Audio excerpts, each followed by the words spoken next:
Hello दोस्तों, नमस्ते भाई। देखिए, एसएससी ने तो पूरी तबाही मचाई हुई है। कल शाम को एसएससी सीजीएल 2023 की आंसर की आई, उसको हमने अपने टेलीग्राम चैनल पे डलवा भी दिया है। डिस्क्रिप्शन में लिंक पड़ा हुआ है, आप वहां से जो है पेपर्स डाउनलोड कर सकते हैं। दूसरा कि आज से सीएचएसएल का पेपर शुरू हो गया। पहली शिफ्ट तो पूरी भी होगी। सीएचएसएल 2023 के प्री का 2 अगस्त का फर्स्ट शिफ्ट का पेपर अभी थोड़ी देर पहले कंप्लीट हुआ है। हमारे पास स्टूडेंट्स ने क्वेश्चंस भी भेजे हैं। पेपर इजी टू मॉडरेट पूछा गया है, गणित का नया सवाल नहीं पूछा गया है। तो जो भी सवाल सीएचएसएल के पेपर में आए हैं वो मैं आपको बताऊंगा। ठीक है भाई। सीएचएसएल के बाद फिर सीपीओ का पेपर करवाना है, एमटीएस का पेपर करवाना है, सीजीएल का मींस करवाना है, सीएचएसएल का मींस करवाना है, और ये सब लगातार चलता रहेगा। SSC is very very active then student. बहुत बढ़िया। देखिए, 2023 की बातें तो चलती रहेंगी, लेकिन जो फ्रेशर बिगिनर बच्चे हैं वो टारगेट कर रहे हैं 2024 के एग्जाम्स के लिए, या उनका 2023 का एग्जाम बिगड़ गया है। तो नेक्स्ट ईयर 2024 में आप तैयारी को बेहतर कर सकते हैं, अच्छा स्कोर कर सकते हैं। आप ये जो रिकॉर्डेड कैरियर एप्लीकेशन पर बैचेस हैं, जिसमें आपको सारे सिलेबस की एक साथ रिकॉर्डेड क्लासेस मिल जाएंगी हमारे लाइव बैच की, तो आप उसको फास्ट फॉरवर्ड वे में 1x में 2x में जिस चैप्टर से आप शुरुआत करना चाहें वो अपनी सुविधा के हिसाब से पढ़ सकते हैं। इस बैच को जो है हमने ओपन कर दिया रजिस्ट्रेशन कैरियर एप्लीकेशन पर। यहां से बहुत ही अफोर्डेबल प्राइस में है सभी स्टूडेंट्स के लिए। तो अभी जो लेटेस्ट लाइव बैच खत्म हुआ उसी की रिकॉर्डेड क्लासेस हैं, ठीक है ना। आप इसमें एनरोल कर सकते हैं। 2024 के स्टूडेंट्स के लिए मैं आपको ये बता रहा हूं। ठीक है भाई साहब, चलो ना। अब आपके सामने आएगा भाई साहब सवाल अलजेब्रा का। ऐसी कोई भी चीज नहीं है जो हमने आपको ना पढ़ाई हो। इस क्लासेस में आपको हर एक सवाल एज इट इज पहले से पढ़ा हुआ तो है, पीडीएफ में पढ़ा हुआ है, वीडियो में 10-10 एग्जाम्पल करवाए हुए हैं, 100-100 सवालों की प्रैक्टिस शीटें हैं। ठीक है, बस आपका काम पढ़ने का है। पढ़ा हुआ आपका जो है, पढ़ाया हमने सब कुछ है। जैसे इतना बेसिक सवाल पूछा गया है कि यदि x प्लस 1/x बराबर 7 है अलजेब्रा का, एक्स स्क्वायर प्लस 1/x²। पता नहीं क्या x प्लस 1/x से एग्जामिनर को इतना प्यार है। सीजीएल में ये भी यही पूछ रहा है, सीएचएसएल में भी यही पूछ रहा है।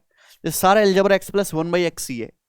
तो बताओ x प्लस 1/x 7 है, तो एक्स स्क्वायर प्लस 1x² की वैल्यू होगी k² - 2 यानी कि 47। ये सवाल का आंसर हो जाएगा। सवाल नंबर 1 से शुभारंभ किया है दोस्तों हमने।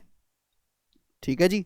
अच्छा, साइन ए प्लस साइन स्क्वायर ए बराबर 1। ट्रिग्नोमेट्री का सवाल आपको दिया है कि यदि साइन ए प्लस साइन स्क्वायर ए बराबर 1, ओके, तो आपसे पूछा है कॉस स्क्वायर ए प्लस कॉस की पावर 4a कितना होगा। कॉस स्क्वायर ए प्लस कॉस की पावर 4a इक्वल टू क्या। ये सवाल बच्चों आपके सामने है। बताओ स्टूडेंट्स कैसे करेंगे। देखिए, सवाल का आंसर भी 1 ही आएगा। हर कोई जानता है साइन ए बराबर क्या हो जाएगा। अगर मैं साइन स्क्वायर ए को उधर ले जाऊं तो 1 माइनस साइन स्क्वायर ए कितना हो जाएगा, कॉस स्क्वायर ए हो जाएगा। अब बताओ, ये आपसे पूछा है कॉस स्क्वायर ए को बिल्कुल मत छोड़ो, आप पावर 2 जानते। कॉस की पावर 4a क्या हो गया, कॉस की पावर 4a। अभी अगर यहां स्क्वायर करेंगे तो कॉस की power 4a is nothing but sine square a. तो कॉस की पावर 4a का जो मतलब है साइन स्क्वायर ए है, और हर कोई जानता है कि कॉस स्क्वायर ए प्लस साइन स्क्वायर ए 1 बन गया। 1 ही सवाल का आंसर है। ठीक है ना। ये तो बहुत ज्यादा पेपर में पूछे जाने वाला सवाल है जी। A can do a piece of work in 15 दिन। ए किसी काम को 15 दिन में करता है, बी उस काम को 25 दिन में करता है। ए और बी ने मिलकर 5 दिन तक काम किया। They work together for 5 days. उन्होंने साथ में मिलकर 5 दिन तक काम किया। ठीक है, ये भी बहुत बढ़िया है। उसके बाद रिमेनिंग काम बी और सी ने किया 4 दिन में। रिमेनिंग बी और सी ने किया है, बचा काम बी और सी ने मिलकर किया है 4 दिन में। अच्छा, तो आपसे पूछा है सी अकेला पूरा काम कितने दिन में करेगा। जो हमारा बंदा सी है वो अकेला पूरा काम कितने दिन में करेगा। ये टाइम एंड वर्क की सबसे पॉपुलर लैंग्वेज कहूं तो कोई गलत नहीं होगा मेरे हिसाब से अल्टरनेट डेज के बाद। देखिए, 15-25 का एलसीएम 75, हमने टोटल वर्क मान लिया कि 75 काम है, टोटल वर्क 75 यूनिट। तो ए की एफिशिएंसी 5 है और बी की आ जाएगी 3। साथ में इन्होंने 5 दिन तक काम किया। दोनों लोग एक दिन में कितना काम करते भी, 5 और 3 8 एक दिन में। तो 5 दिन में कितना काम कर देंगे, 40। अब एक बात बताओ, 75 में से 40 यूनिट काम हो चुका, तो बचा काम कितना है, 35। बचा काम कितना है 35 यूनिट। अब इस 35 यूनिट काम को बी और सी ने किया है 4 दिन में, यानी कि बी ने 4 दिन काम किया है बी ने। तो आप बताओ बी एक दिन में 3 यूनिट काम करता है तो बी 4 दिन में कितना काम करेगा जी 12। तो बी ने 12 काम किया, बचा काम 23, यानी कि 23 यूनिट काम जो है, ये जो 23 यूनिट काम है ये किसने किया होगा, फिर सी ने किया होगा। सी ने कितने दिन में किया है, 4 दिन में किया है। लाइट ही चलेगी भाई मैं इस सवाल को, लेकिन अब दोबारा से नहीं बताऊंगा। देखो यानी कि 23 यूनिट काम किया है सी ने 4 दिन में, तो सी 1 यूनिट काम कितने समय में करेगा भाई, 4/23 दिन में। तो पूरा काम तो 75 यूनिट है, तो अकेला सी 75 यूनिट काम कितने समय में करेगा, मल्टीप्लाई बाय 75, यानी कि 300/23 दिन में सी पूरा काम कर देगा। डाटा चेंज हो सकता है सवाल का, लेकिन आंसर भी फिर चेंज हो जाएगा, लेकिन कंसेप्ट यही रहेगा जी। अगला सवाल पूछा गया बच्चों ज्योमेट्री से, बहुत इजी है कि यदि कॉट एल्फा बराबर 9/17 है, कॉट एल्फा बराबर, तो आपसे पूछा है कोसेक स्क्वायर पूछा है, कोसेक स्क्वायर एल्फा की वैल्यू क्या होगी। ठीक है भाई, देखिए कॉट कोसेक में तो डायरेक्ट रिलेशन है कि कॉस स्क्वायर एल्फा बराबर 1 प्लस कॉट स्क्वायर एल्फा, यानी कि 1 प्लस कॉट स्क्वायर अल्फा क्या आएगा भाई, 9 का स्क्वायर 81, 7 का स्क्वायर 17 का स्क्वायर 289, यह आ जाएगा तो 289। और ऊपर मेरे दोस्तों 289 में 81 जोड़ेंगे तो 360 और 10 370 आ जाएगा, 370/289, यह आ गया आंसर। बताओ कितना आसान सवाल है। ओके आगे मेरे दोस्तों अलजेब्रा का क्वेश्चन पूछा गया कि यदि 5x + 3y = 15, यदि 5x + 3y = 15 एंड 2xy = 6, तो आपसे पूछा है 5x - 3y बराबर क्या, ये पूछा है भाई। 2xy = 6 क्यों दे रहा है, सीधा xy = 3 लिखने में क्या शर्म है कि xy = 3 है। आप वैल्यू गैस कर पा रहे, 3 × 3 नहीं, तो मेरे दोस्तों आपको यहां से फॉर्मूला लगाना पड़ेगा। 5x - 3y डायरेक्ट नहीं निकलेगा, इसका स्क्वायर। अब a - b का स्क्वायर होता है a + b का होल स्क्वायर -4ab, तो a + b का होल स्क्वायर 225 -4ab करूंगा तो 4 × 5 = 20, 3 × 60, 60xy, xy का मतलब है 3, तो 225 में से 180 घटाएंगे तो 25 और 20 45 से 45 आ गया।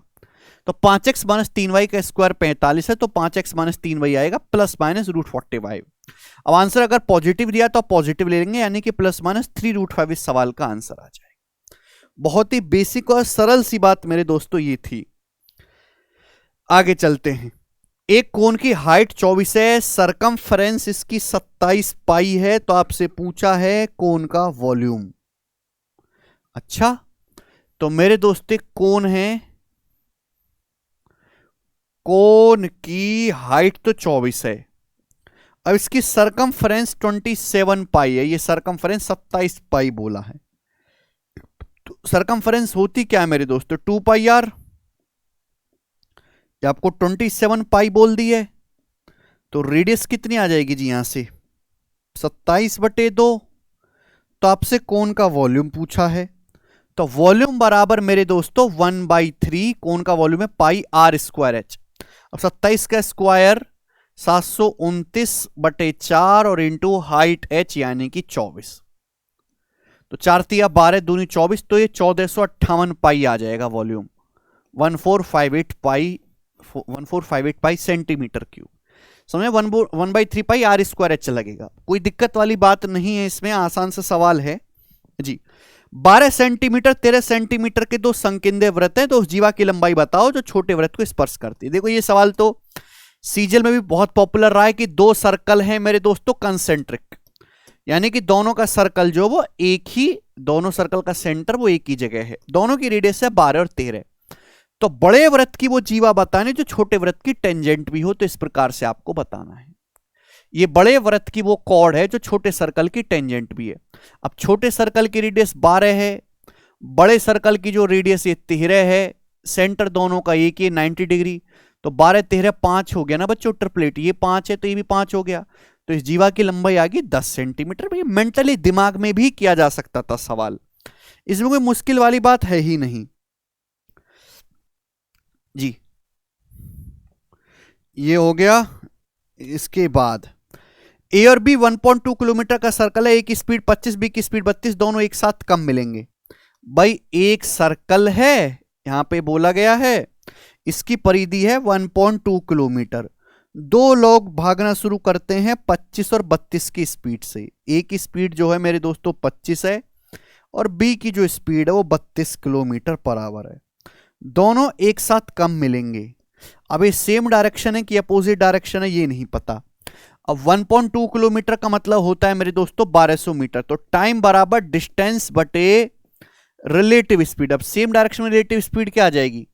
32 माइनस 25 7 किलोमीटर पर आवर को मीटर पर सेकंड में 5/18। तो डायरेक्ट कैलकुलेट करने पर सेकंड में आ जाएगा। सर्कुलर ट्रैक का मैंने एक स्पेशल वीडियो बना रखा है मैथ्स कंसेप्ट किंग चैनल पर, वो देख लो, कभी नहीं अटकोगे। एक सर्कल है जिसकी रेडियस 6 है, उस पर पॉइंट ए से स्पर्श रेखा है जो बी तक जाते हैं। सर्कल के केंद्र से बी तक की दूरी जो है वो 10 है। ए बी के बीच की दूरी, क्या कहना चाह रहा है? ये सर्कल है दोस्तों, सर्कल की रेडियस 6 है, 6 सेंटीमीटर। अच्छा, उस पर एक टेंजेंट खींची। चलो हमने टेंजेंट खींच लिया मेरे दोस्तों पॉइंट ए पर, जो टेंजेंट बी तक जाती है। अच्छा, ये बोला गया सर्कल के केंद्र से बी तक की दूरी 10 है, तो ये दूरी जो है ओ से बी तक की 10 है, 10 सर्कल की जो रेडियस है वो 6 है। तो आपसे पूछा है टेंजेंट ए बी की लंबाई, ए बी की लंबाई आपसे पूछी है। भाई क्या सवाल है ये? सर्कल की रेडियस 6 है, ये 90 डिग्री हो गया, 90 के सामने 10, 6 8 आ जाएगा, 6 8 10 ट्रिपलेट बनता है। ठीक है जी, कोई तकलीफ नहीं इसमें।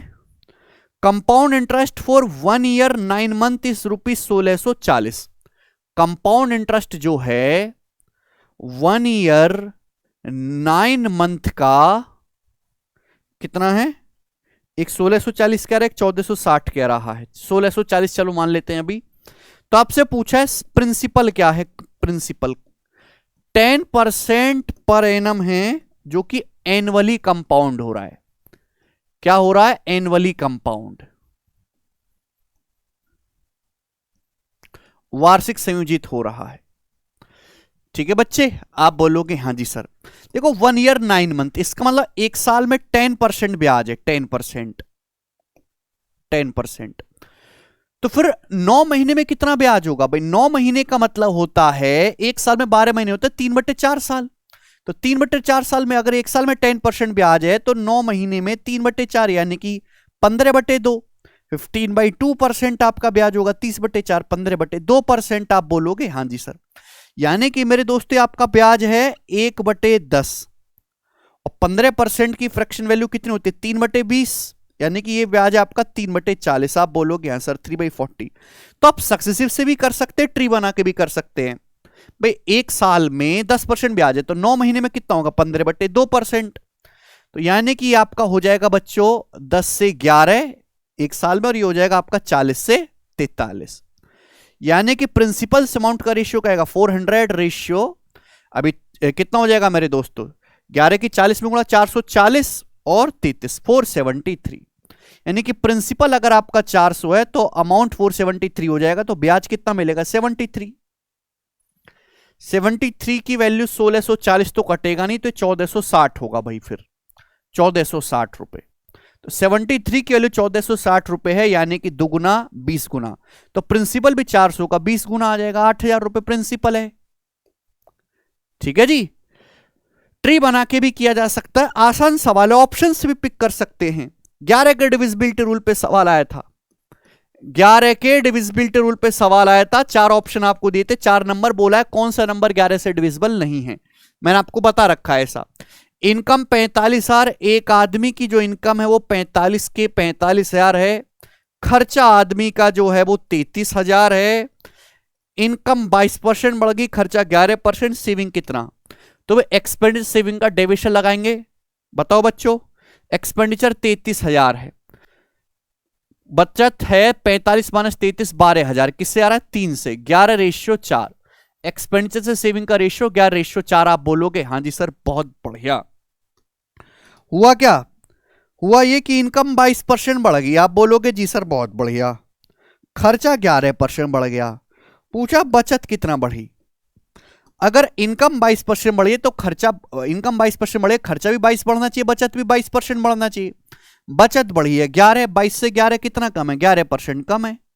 तो 11 गुणा 11 121% कम है। बैलेंस करने के लिए 121% ज्यादा कर देंगे, ओवर 4। बचत कितनी है, 4।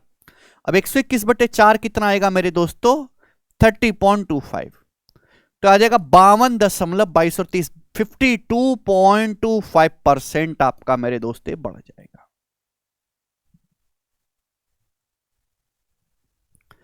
बचत डेविएशन से करोगे जल्दी होगा, समय कम लगेगा, समय का इशारा खेल है। ये सवाल हो गए, ठीक है। इसमें से हम देखते हैं, in how many year does the simple interest become, कितने साल में, ठीक है, ईयर्स आपसे पूछे हैं, ईयर्स। ब्याज की दर है 6% पर एनम, 6% पर एनम ब्याज की दर है। Simple interest will become 40% of principal, simple interest will become 40% of principal. ये सवाल तो इतना आसान, कितने सालों में 6% ब्याज की दर से सिंपल इंटरेस्ट प्रिंसिपल का 40% होगा। ब्याज एक साल में 6% है, 40% ब्याज कितने साल में होगा, 40/6 यानी कि 20/3, यानी कि 6 सही 2/3 साल, 6 साल 8 महीने। चलेगा दोस्तों, ओके जी, ये मैंने आपको बता दिया। यदि 2x + 1/2x बराबर 5, यदि 2x + 1 नहीं 2/x है, 2x + 2/x बराबर 5, तो x³ + 1/x³ + 2, x³ + 1/x³ + 2 बराबर क्या, ये सवाल है बच्चा भाई। अगर 2x + 1/2x बराबर 5 है तो यहां से x + 1/x की वैल्यू आ गई जी 5/2। तो x³ + 1x³ क्या आएगा, k³ - 3 के k³, तो 5/2 का क्यूब 25/8 -3 के, 3 के का मतलब 3 पंजे 15/2, और ये आ जाएगा +2। आप बोलोगे हाँ जी सर, तो 2 दूनी 4 और ये माइनस का 15, कितना आ जाएगा जी आपका, ये 4 - 15 माइनस का 11/2। आप इसको यहां पे सिंप्लीफाई कर सकते हो, ऊपर नीचे 4 से मल्टीप्लाई करके, k³ - 3 के हो जाएगा ना, तो 5/2 का क्यूब 5 का क्यूब 125 आएगा, ठीक है भाई। 2 का क्यूब आएगा 8 और 3 के 15/2, हाँ, तो ऊपर नीचे उससे मल्टीप्लाई करेंगे तो 8। 125 में से आप 44 घटाओगे तो 9, सॉरी 5 में से 4 गया 1 और 12 में से फिर 4 गया आपका 8, 81, ठीक है भाई। आप बोलोगे हाँ 81/8 इस सवाल का उत्तर आ जाएगा। मुश्किल नहीं है ये वाला, ठीक है जी। दूसरा तरीका आप ऐसे भी सोच सकते हो कि भाई x + 1/x अगर 5/2 दिखाई दे रहा है तो सिंपली ये 2x का मान यहां से 2 है, 2 + 1/2 फॉर्म है, 2 का क्यूब 8 + 1/2 का क्यूब 1/8 + 10 + 2, यानी कि 10 + 1/8 ये आ गया। ऐसे भी आप सोच सकते हैं, ठीक है। हिट एंड ट्रायल से cos x / sec x - 1, trigonometry का एक और सवाल, cos x / sec x - 1 plus cos x / sec x + 1 plus cos x / sec x + 1, ये आपसे पूछा गया है त्रिकोणमिति का इजीएस्ट क्वेश्चन। देखो भाई साहब, अगर आप ध्यान से देखेंगे तो केवल यहां पे एलसीएम लेना है, ऊपर से cos कॉमन आ जाएगा, ऊपर से तो cos कॉमन ही आ रहा है ना, नीचे मैं एलसीएम लूंगा sec - 1 × sec + 1 तो tan स्क्वायर x हो जाएगा, sec square x - 1 tan square x, इसके यहां पे गुणा sec x + 1 sec x - 1 हो जाएगा 2 sec x। आप बोलोगे हाँ जी सर, ये cos sec कट गया तो यानी कि 2 1/tan हो गया cot, 2 cot स्क्वायर x आ गया जी सवाल का आंसर, ठीक है।